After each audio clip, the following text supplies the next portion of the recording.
And I thought I would start out with just saying that I empathize with summer transition and those who have kids home more because it definitely creates a lot of chaos and a little less calm. Welcome to the Being Better Everyday podcast, where we make your days more peacefully productive while you're juggling all the things. I'm your host, Julie Wenslick, a millennial mom, finance professional, and founder of P&W Designs. I know that as a mom, business owner, corporate girly, or a combination of all three like myself, sometimes life can feel like a lot.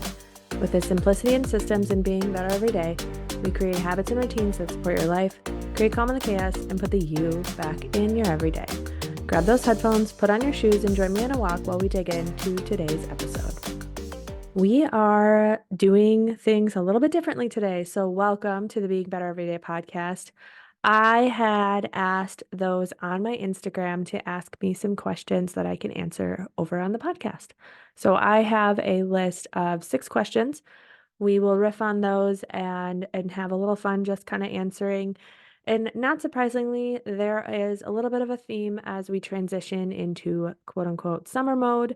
Now, I am a mom of a 5-year-old girl, and my daughter just turned 5 on April 1st. So when it comes to summer transitions and chaotic schedules, our transition time frame happened a little bit earlier than everyone else's because of my husband's business. In the wintertime, my husband generally doesn't work, and our daughter will go to daycare, preschool, 2 to 3 days a week. And then when the weather turns, which in this case, it was pretty early, it was like March timeframe this year, my husband will start working 4 to 5 days a week, depending on the week. So in the case of the spring, our quote unquote summer transition happened somewhere around March, where Danny was going to daycare more, my husband was home later, I was more responsible for household chores, and it's always a stressful season for us. I'm not gonna lie, transitioning seasons is difficult, and it tends to cause a little bit of strife between even my husband and I. And so when it comes to summer transition for us, what we end up having to do is we go from, Matt being the primary caregiver and doing daycare drop-offs and pickups and cooking dinner and keeping the house clean in the wintertime to in the summertime. It ends up, I mean, he says it doesn't, but it ends up landing a lot on me. So I will end up cooking dinner 3 to 4 nights a week. I will do at least pick up or drop off every day. And then on the weekends, he still gives me time to do things like record this podcast or work on my design business. And that transition requires a lot of communication. So for those of you who are going into summer schedule, summer mode, where maybe your kids are around more, I think it is one of the best times to lean back into your systems and kind of reset your systems. So what I mean by that is, for example, for myself, I have fallen off the wagon a little bit when it comes to my planner. And I haven't been practicing the Better Everyday 5. I haven't been planning my workouts. I haven't been planning my meals. I've just kind of been flying by the seat of my pants because of the transition and a very busy corporate work schedule. So this weekend, I am resetting that and making sure that I spend time for planning and that I understand what my schedule looks like going forward. And I have actually currently split my planner between work and personal so that I can put work away and not see it unless I am working. And that is also where I need my time blocking the most is kind of as it relates to my work schedule. So my personal planner is just going to be tracking my habits, and my work planner will track my to-dos and time blocking as it relates to my corporate job. So as I start out today, a lot of these questions are going to relate that people asked about balance and managing time, etc. And I thought I would start out with just saying that I empathize with summer transition and those who have kids home more because it definitely creates a lot of chaos and a little less calm. So the first question that came in is, what is the best advice you could give to somebody who is starting a business?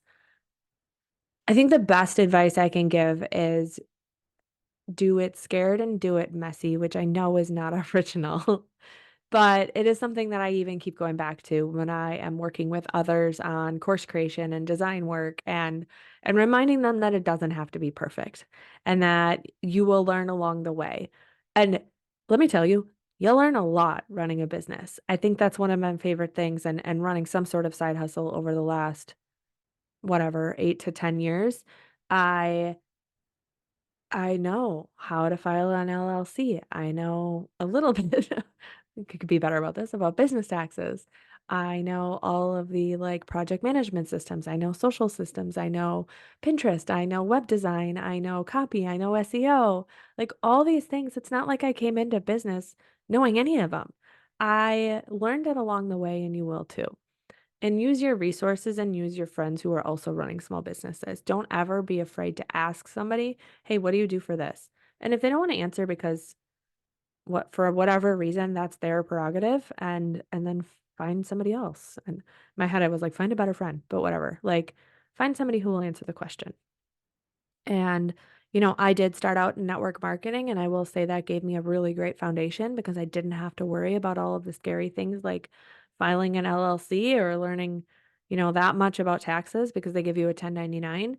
And, but then I was able to like learn the social selling and the networking and marketing, first. And so I actually really loved starting out in network marketing and direct sales because it gave me the foundations of owning and practicing running something on the side without having to take everything on.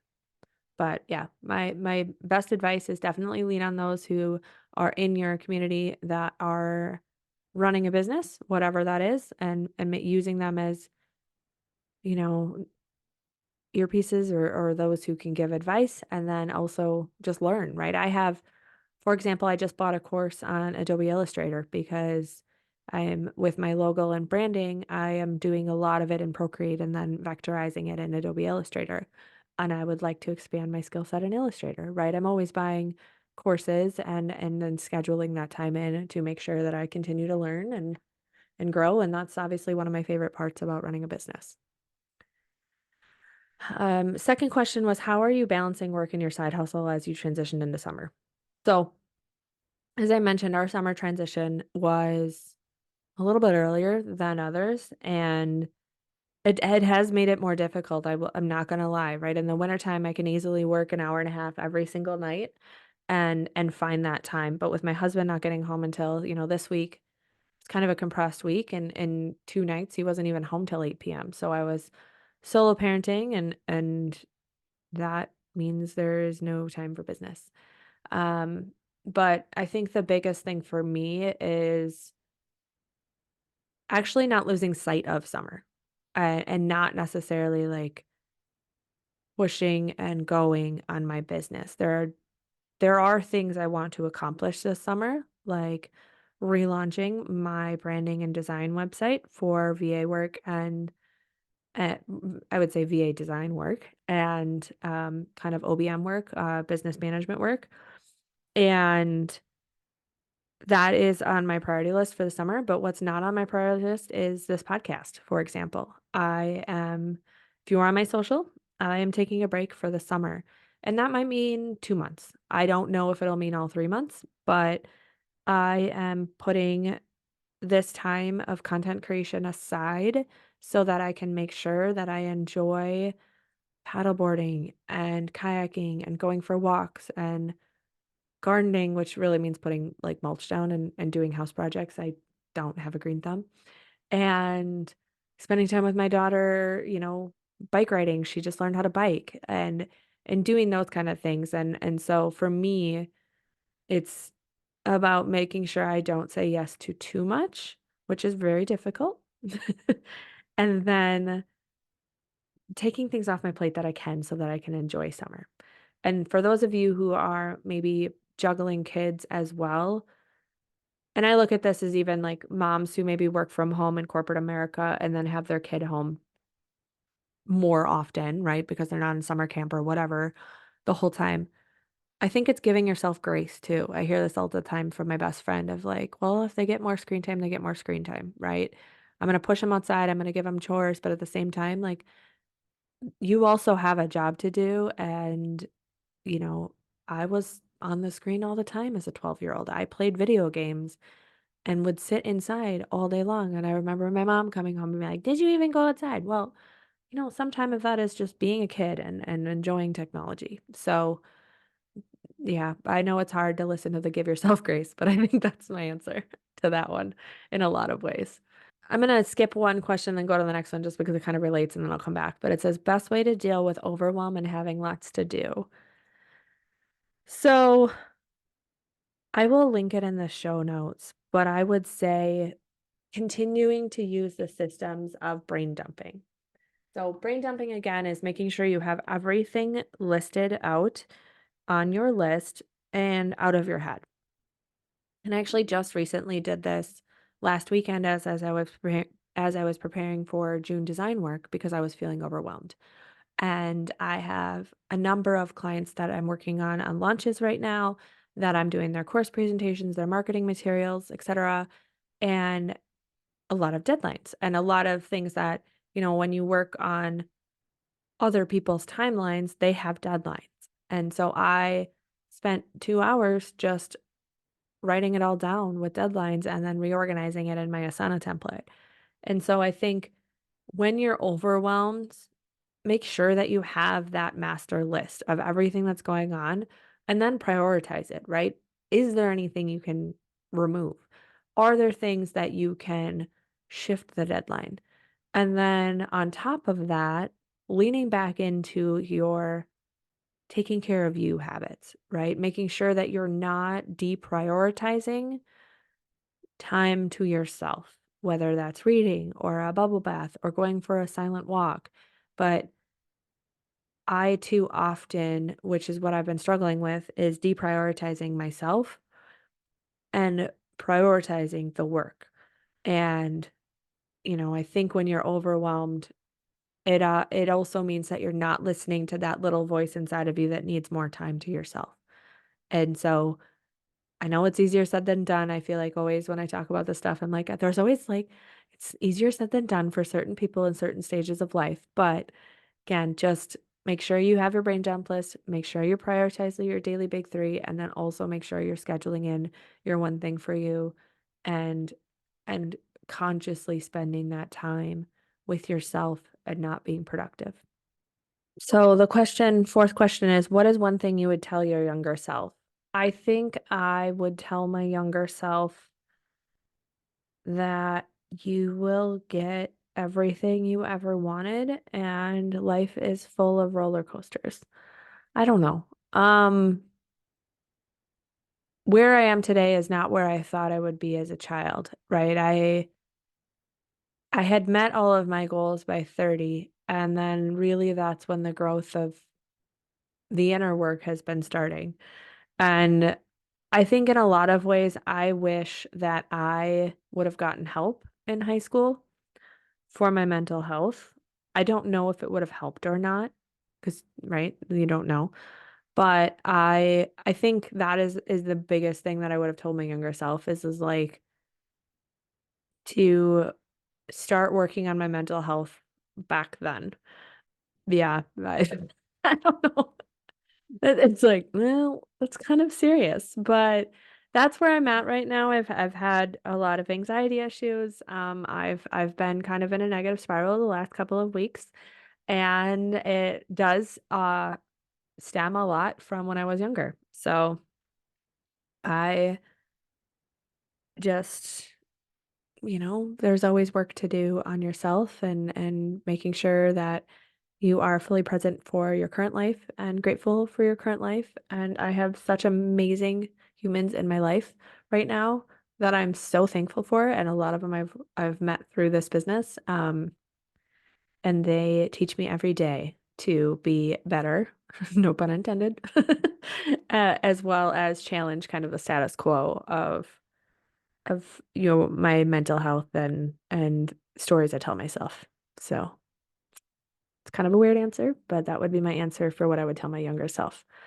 Pivoting a little bit. So this question I think comes from my financial series, and it says ideal percent of income to save towards retirement every month or year. So, as a financial professional, I need to say this is not advice. This is not related to any organization that I am employed through other than P&W Designs. However, the general rule of thumb from statistics nationally is that you should be saving at least 10 to 15% of your income. Now, that does include employer contribution. And if you are my age, let's say you're 35 and listening to this, and you have not saved a dime, your goal needs to be 15 to 20%. If you are in your 40s, your goal needs to be 20% or more. And I realize that is extremely unfeasible for a lot of individuals. So then it goes to save as much as you can and do baby steps. So, for example, myself, I'm only saving 5% into the 401k. My employer matches 5%. So I do have 10% going in, but I have been at 5% since I started at my organization because we have a crap ton of student loans, which I've talked about. And so I don't want to miss out on the quote unquote free money and making sure that my employer does, that I do receive my employer match, but I am not prioritizing retirement savings right now because we have other responsibilities and financial obligations that are more important. But the one thing I will say is one of the easiest rules to remember is the rule of 72. And that is that it's an approximation of how long your money or how long it will take for your money to double. So if you receive an annualized average rate of return of 8%, which is the historical average that most individuals use, then your money will double in 7 years. So if you contribute $10 today, it'll be worth $20 in 7 years. So if you have 40 years to retirement, or I'm going to say 45, then that $10 that you contribute today would be worth $50 at retirement.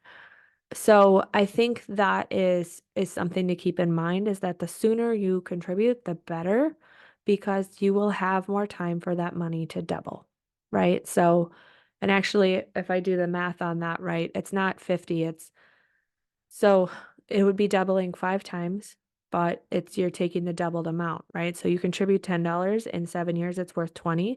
In 14 years, that's worth 40. In 21 years, that is worth 80. And then in 28 years, it's worth 160, right? So you can kind of see how that $10 compounds over time. So if you can't do 10, I always tell people to do as much as you can, or at least up to the employer match. But, 10 is kind of that baseline goal. And if you are somebody who does not have a 401k because you do, let's say, work for yourself, then you're going to be wanting to max out at a baseline, some sort of other uh, retirement plan account. Again, because I'm securities licensed, I can't say much more than that. But, make sure you are saving in some sort of retirement account outside of a 401k or a 403b if you do not have a qualified employer plan. Kind of a more fun question is books you've recently read and liked. So I have read 37 books. I'm actually going to check my Goodreads to verify this. But I have read a number of books this year. And yep, it's 37. And two of them I've listened to. So that means I've listened to two and read 30. No, probably more than two. I've probably listened to five of the books. And I have Spotify Premium. So Spotify Premium allows you to listen to certain books for free for a certain number of watch hours per month, which has been amazing. On the other hand, I read with Kindle Unlimited. So I have both a Spotify Premium and Kindle Unlimited membership, but it certainly fills my need for books. So books that I've read recently and liked, one of them that I listened to during kind of while I was driving, which was a great kind of light read, was Under the Influence. It was a book that I had heard about through Chalene Johnson's deep dive on Rachel Hollis. And I am somebody who has followed Rachel Hollis for a long time, and I have read all of her books. So, Under the Influence is a fictional novel, which means it's pretend, right? We'll go with it. Fictional novel about an influencer that lives in Nashville who runs a company called Green Space about motivational speaking. The individual that wrote it was an assistant of Rachel Hollis's, and the whole book is about the toxic influence of influencers and how they may put a persona forward that is different than their actual selves.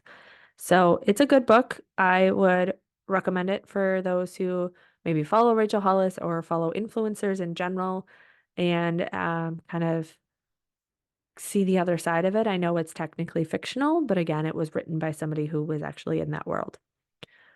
Second book is those who, or actually the second two that I've really liked recently are both kind of more in the romance novel genre-ish, and one of them is Storms and Secrets by Claire Kingsley. So Claire Kingsley is a writer that I've recently found who has kind of more of like a suspense tilt to her books.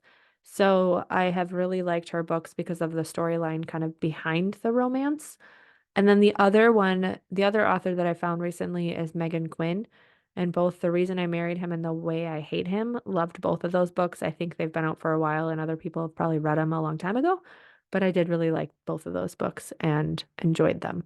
So I have to give one more recommendation because I am obsessed and it is not a question, but for those of you who sit a lot or work from home, I recently got the Piper Song ADHD chair and I'm using it right now to sit and record and I love it. I am somebody who does tend to like not pivot. What is the word? Like move around. I don't know what the word is. Anyway, moving around a lot and I sit in different positions and it's like the perfect chair for that. So it is a little pretty penny because it is an office chair, but it was easy to put together and I'm obsessed. So between my walking pad and my ADHD chair, I am sitting cozy in my office. That is for sure.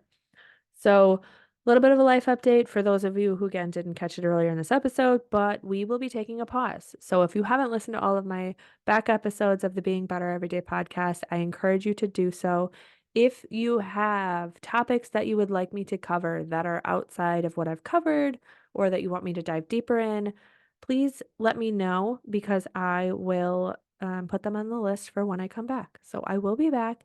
Thank you for supporting the Being Better Everyday podcast.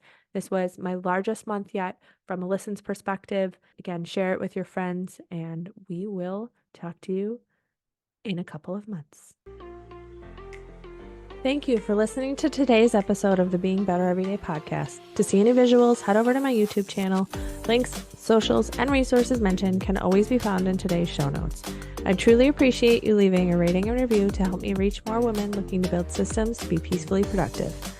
If you are looking for more, you can always find me on Instagram at julie.pwdesigns, sharing the behind the scenes of my everyday life as a millennial mom, corporate girly, and small business owner.